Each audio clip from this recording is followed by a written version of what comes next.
Good morning, class 11th. Today we will read our lesson 4, Landscape of the Soul. ये हमारा नया chapter है जिसे नथाली ट्रॉवरॉय ने लिखा है. नथाली ट्रॉवरॉय ये एक लेखिका हैं और इनका जन्म 2 फरवरी 1975 को हुआ और ये एक आर्ट हिस्टोरियन है. आर्ट हिस्टोरियन का मतलब होता है वो व्यक्ति जो आर्ट हमारे इतिहास में जो भी हमारे स्तंभ हैं, हमारे जो स्मारक हैं, उनके बारे में जो लिखता है, उनकी कला के बारे में, उनकी वास्तुकला के बारे में जो लिखता है, ये वो हैं. और इन्होंने विलियम डेरिपल की वर्क का जो स्टोरी थी सिटी ऑफ जिन, उसको फ्रेंच में जब ट्रांसलेट किया तो ये उस समय लाइमलाइट में आई. और ये एक बेल्जियम एम्बेसडर जो इंडिया में जो बेल्जियम के एम्बेसडर हैं, यानी कि जो राजदूत हैं बेल्जियम के, उनकी वाइफ हैं. और इनका जो प्लानिंग है वो ये है कि हम जो दिल्ली का जो आर्किटेक्चर वर्क है, यानी कि जो दिल्ली की जो वास्तुकला है, जो दिल्ली की जो शैली है, उसके बारे में लिखें. जैसे कि जामा मस्जिद, चांदनी चौक की जो हमारे जो स्मारक हैं, उनके बारे में कुछ लिखना चाहती हैं. अब हम बात करते हैं इस लेसन की. ये स्टोरी एक एग्ज़ाम्पल है, बहुत खूबसूरत एग्ज़ाम्पल है, जिसमें अलग अलग आर्ट फॉर्म्स को कंपेयर किया गया है. और साथ ही साथ जो ऑथर है वो हर अलग अलग आर्ट फॉर्म्स का कंपैरिजन करते हुए आपको दिखाई देंगी. मतलब इस स्टोरी में अलग अलग आर्ट फॉर्म्स का कंपैरिजन किया गया है जो अलग अलग प्रदेशों पर आधारित है. और जो फोकस है, यानी कि जो इस स्टोरी का जो मेन उद्देश्य है वो ये कि जो पेंटिंग्स होती हैं वो कितनी रियलिस्टिक हो सकती हैं और कितनी ब्यूटीफुली हम उनको बनाते हैं. क्योंकि कुछ पेंटिंग्स काफ़ी बहुत खूबसूरत होती हैं, ऐसा लगता है उनको देखकर कि वो पेंटिंग्स बहुत सजीव है, बहुत जीती जागती सी पेंटिंग है. तो ये लेसन उस बारे में है. So let's continue our lesson. अब हम अपना लेसन स्टार्ट करते हैं. ये स्टोरी एक पुरानी, जो आपको बताया कि एक चाइनीज़ स्टोरी है, जो सबसे पहले आपको स्टोरी दी है, मीन्स चाइनीज़ एम्परर के बारे में है. और इस पर जो एक पेंटर है वो किस तरीके की एक पेंटिंग बनाता है और फिर जो राजा है वो किस तरीके से उस पेंटिंग को देखकर खो जाता है और उसके बाद क्या होता है वो हम इस स्टोरी में पढ़ेंगे. So let's start. A wonderful old tale is told about the painter Wu Daozi. ये जो मज़ेदार जो पुरानी कहानी है, टेल मीन्स होता है स्टोरी, इज़ टोल्ड, इसमें बताया गया है एक पेंटर वाओ डाउजी के बारे में, who lived in the 8th century, जो 8th सेंचुरी में रहता था. His last painting was a landscape. उसकी जो लास्ट पेंटिंग थी वो थी landscape, commission by the Tang emperor Xuanzong, जिसको टैंग एम्परर ज़ुआंगज़ोंग ने लिखने के लिए, मतलब बनाने के लिए कहा था. कमीशन मीन्स जिसने उसको स्वीकृति दी थी, किसको, वाओ डाउजी को, उस पेंटिंग को बनाने की. To decorate a palace wall, कि वो एक महल की दीवार को डेकोरेट कर सके अपनी पेंटिंग से. The master hidden his work behind a screen, so only the emperor would see it. Master means वो जो पेंटर था वाओ डाउजी, उसने अपनी पेंटिंग को एक पर्दे के पीछे छिपा के रखा था. So only the emperor would see, ताकि केवल एम्परर ही उस पेंटिंग को देख सके. For a long while the emperor admired the wonderful scene, discovering forest, high mountains, waterfalls, clouds floating to an immense sky, man on hilly paths, birds in flight. काफ़ी समय तक जो एम्परर था, जो वहाँ का शहंशाह था, वो उस वंडरफुल सीन, जो मज़ेदार या जो एक सरप्राइजिंग जो सीनरी थी उसकी प्रशंसा करता रहा. उस पेंटिंग में जो बहुत खूबसूरत जो सीनरी थी उसकी काफ़ी देर तक वो प्रशंसा करता रहा. एडमायर का मीन्स होता है प्रशंसा करना, पसंद करना. डिस्कवरिंग फॉरेस्ट, वो उन फॉरेस्ट को खोज रहा है. हाई माउंटेन, मतलब उसमें इसको दिखाई दे रहे हैं फॉरेस्ट, ऊंचे ऊंचे पहाड़, वाटरफॉल्स यानी कि झरने, clouds floating in immense sky, चलते मतलब तैरते हुए, जैसे कि तैरने का मतलब यहाँ पर जैसे कि हमें आकाशीय बादल दिखाई देते हैं चलते हुए, इस तरीके से उस गहरे बादल में, उस बड़े से विशाल जो स्काई हमारा है उसमें तैरते हुए बादल. मैन ऑन हिली पास, उस पहाड़ी रास्ते पर चलते हुए व्यक्ति. बर्ड्स इन फ्लाइट, और उड़ती हुई चिड़िया. मीन्स ये सब राजा उस पेंटिंग में देख पा रहा है. Look sire said the painter. Sire means sir, ये एक ओल्ड लैंग्वेज है इसलिए इसमें सायर लिखा हुआ है. पेंटर राजा को संबोधित करते हुए कहता है, look sir, in this cave at the foot of the mountain dwells a spirit.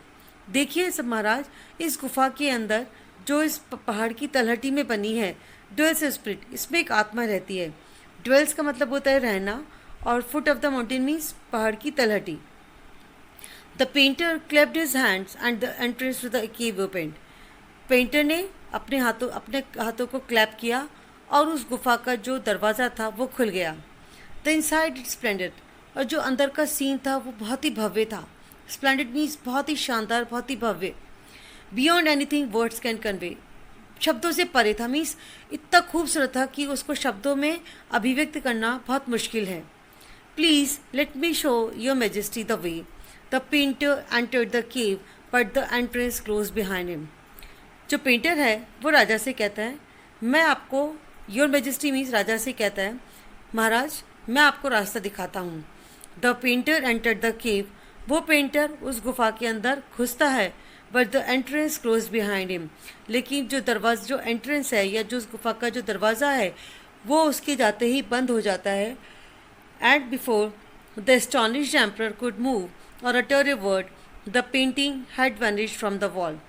और जो सरप्राइज, एस्टॉनिशमेंट, जो आश्चर्यचकित है, जो अचंभित है, जो शहंशाह could move or utter a word, वो हिल पाए या कुछ बोल पाए। The painting had vanished from the wall, वो जो पेंटिंग जो वॉ डाउजी ने बनाई थी वो उस दीवार से गायब हो जाती है। वैनिश मीन्स गायब होना। नॉट अ ट्रेस ऑफ वो डाउजीज ब्रश वॉज लेफ्ट, एक सिंगल निशान भी, मतलब कोई चिन्ह भी नहीं बचा था उसके ब्रश का। मीन्स उस पेंटर का कोई ब्रश या कोई ऐसी चीज़ जिससे उसे पेंटिंग बनाई हो, कुछ भी नहीं बचा था। And the artist was never seen again in this world, और इस संसार में वो आर्टिस्ट कभी दोबारा नहीं दिखाई दिया। Such stories played an important part in China's classical education. ये जो स्टोरी हमने पढ़ी, इसी तरीके की कुछ स्टोरी जो हैं वो चाइना की जो क्लासिकल एजुकेशन है, जो वहाँ की एजुकेशन है, उसमें काफ़ी इंपॉर्टेंट रोल प्ले करती हैं। The books of Confucius and Zhuangzi are full of them. They help the master to guide his disciple in the right direction. जो कन्फ्यूशियस और ज़ुआंगी की जो लिखी हुई किताबें हैं वो इन स्टोरीज से भरी हुई हैं। They help the master to guide his disciple in the right direction. इस तरीके की स्टोरीज़ अपने उसके मालिक को निर्देश कर देती हैं, सहायता करती हैं उसके शिष्य को सही दिशा में ले जाने में। डिसाइपल मीन्स होता है शिष्य, और मास्टर मीन्स हो गया मालिक। Beyond the anecdote they are deeply revealing of the spirit in which art was considered. Anecdote means जो दंत कथाएँ हैं, उनके अलावा they are deeply revealing of the spirit to which art was considered. ये उस आत्मा की जिससे कि वो आर्ट जो जुड़ी हुई है, जो वो कला जुड़ी हुई है, उसकी आत्मा को भी बहुत गहराई से प्रकट करती हैं। मीन्स केवल दंत कथाएँ नहीं है इसमें, या जो स्टोरीज जो सुनी गई हैं लोगों से, केवल वही नहीं है, बल्कि उस आर्ट के बारे में गंभीरता से भी ये स्टोरीज हमें बताती हैं। कॉन्ट्रास्ट दिस स्टोरी और another famous one about A painter who wouldn't draw the I of A dragon he had painted. हम इस स्टोरी की तुलना करें तो एक और फेमस स्टोरी है एक पेंटर के बारे में, who wouldn't draw the I of A dragon, जो एक ड्रैगन की आई को नहीं बना पा रहा था। ही हैड पेंटेड, जिस ड्रैगन को उसने पेंट किया था। For fear it would fly out of the painting, इस डर से कि अगर वो उसने पेंटिंग में उस आँख को बनाया तो वो पेंटिंग उड़ जाएगी। With an old story from my native Flanders that I find most representative of western painting. ये कुछ वैसी स्टोरी है जो मेरे देश के फ्लैंडर, मतलब नेटिव मीन्स आप जिस देश के रहने वाले होते हो, निवासी, मेरे जो देश का निवासी था फ्लैंडर, उसने भी कुछ ऐसी स्टोरी लिखी थी that I find most representative of western painting, जिसको मैं वेस्टर्न पेंटिंग का सबसे मुख्य सबसे उसका अगुवाई, या कहना चाहिए कि उसको रिप्रेजेंट करने वाला, उसको दर्शाने वाला मानता हूँ। In 15th century Antwerp, a master blacksmith called Quentin Masses fell in love with a painter's daughter. 15th century Antwerp जो जगह का नाम है, एक जो ब्लैकस्मिथ था, जो एक लोहा था, called Quentin Masses, जिसका नाम क्विंटन मैसेस था, fell in love with a painter's daughter, वो पेंटर की बेटी से के प्यार में पड़ जाता है। The father would not accept a son-in-law in such a profession. जो उस लोहार का पिता था, जो उस लड़की का जो पिता था, जो उस पेंटर का जो वो पेंटर था, वो इस तरीके के दामाद को, जो कि एक लोहार है, इस प्रोफेशन को उसको एक्सेप्ट नहीं कर सकता था। So Quentin sneaked into the painter's studio and painted a fly on his latest panel with such a delicate realism that the master tried to sweat it away before he realized what had happened. तो Quinton चुपचाप, sneak मतलब चुपचाप, वो चोरी छुपे painter की studio में गया and painted a fly on his latest panel. Panel means जो उसने सब जो लेटेस्ट पेंटिंग जो उसने बनाई थी उस पर उसने एक मक्खी को पेंट किया with such a delicate realism, इतनी खूबसूरती से, इतनी रियलिटी से, that the master tried to swat it away. जो मास्टर था वो उसको उड़ाने लगा बिफोर ही रियलाइज व्हाट इट हैपन, इससे पहले कि वो ये महसूस कर पाता कि उसके साथ क्या हुआ है. Quinten was immediately admitted as an apprentice into his studio. इसके बाद तुरंत ही क्विंटन को एक नौसिखिया के तौर पर, अप्रेंटिस का मतलब होता है नौसिखिया, जो नया नया काम सीख रहा है, उस रूप में उसको स्टूडियो में एडमिशन मिला. He married his beloved and went on to become one of the most famous painters of his age. इस तरीके से जो उसकी प्रेमिका थी, यानी कि जो उस पेंटर की लड़की थी, वो उससे शादी कर लेता है and went on to become one of the most famous painters of his as.